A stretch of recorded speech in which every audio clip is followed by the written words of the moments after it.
tekst, jäingi ja nii edasi tekst. Iga kord, kui oli kord üks mees, osa on ju likvideeritud, jäingi ju, ammugi jäingi ju, kuid leidub ju kõikelgi rahvast ja nemadki siin ei teadnudki ju, et kusagil kaugel eemal paistab üks asi, on kindlad peaaegu kõik siin tänaval ringi käijad, et on olemas mingi asi, mille poole ta liigub. Tema jaoks on kaugel paistmas üks asi ja seetõttu rahvad on leidnud endale huvialasid. Osad otsivad ju kummitavaid majasid, teised otsivad lotovõitu, kolmandad otsivad, kas kusagil on, mis ta tervise korda teeb või ta kaalunorme ajab. Igaühel omad sihid. Aga teada ju tuleb, et on olemas ka üks teine asi, mida rahvas ei oodanudki ju. Ta kohtumine ta iseendaga. Ja kui rahvas kohtub iseendaga kunagi kusagil tänaval, siis saab tema tunnetamisest sõltuma see, mis tast edasi saab. Ta võib-olla näeb ennast ilusana, aga ehmatab nii väga selle tundmatu tunde peale, et ütleb midagi halba selle kohta, laitvat või taunivat või sõimavat.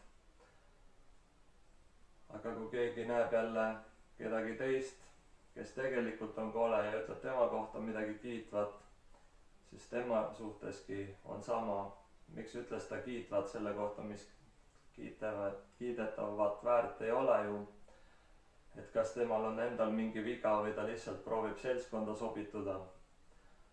Aga rahvad, kes kõnnivad ja mõtlevad, et kas on mõni koht maastikul, mis mõjub talle halvasti äkki, negatiivsed energiasambad või siis halva energiaga kohad, et kui ta sinna viibib ja sinna läheb, et siis tal eluenergia väheneb või tervis kaob.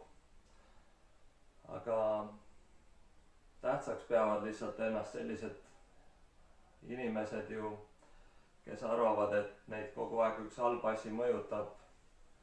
Ja kui ta kuhugi kohale jõuab, siis ta tühjeneb enda headest asjadest. Siis tuleb küsida, kas ta tegelikult otsimas on sellist kohta ju, mis teda tühjendaks. Seda hetket, kus ta saaks öelda endale halvasti, kui ta ise tuleks endale vastu. Et siis ta saaks ütelda endale halvasti ja siis ta kaotaks oma elujõu selle tõttu. Et tegelikult ju kohtasid on erinevaid maailmas, aga kui keegi juhuslikult satub mõnda kas või kohta, kus ei ole positiivseid asju või kus on olnud negatiivsed asjad, siis kui ta sealt midagi otsi, siis ei tee talle midagi ju. Seetõttu, kui keegi ikkagi teadlikult tunnetab, et kusagil üks koht talle mõjub, ta võib-olla on otsimas tänaval, et näha iseend ja kohtuda endaga ja öelda talle midagi halba, siis likvideerimine. Seetõttu näed sa ka ju uudisteski, et koolis jälle tulistatakse või linnas tulistatakse, lastakse maha rahvast. Kõik otsivad midagi, ootavad midagi. Aga see, kes soovib teistele halba lihtsalt, võib-olla soovis endale nii väga halba, aga ta ei julgenud ja sai siiber sellest, et ta kogu aeg soovib endale halba ja lihtsalt lasi teisi siis. Likvideerimine.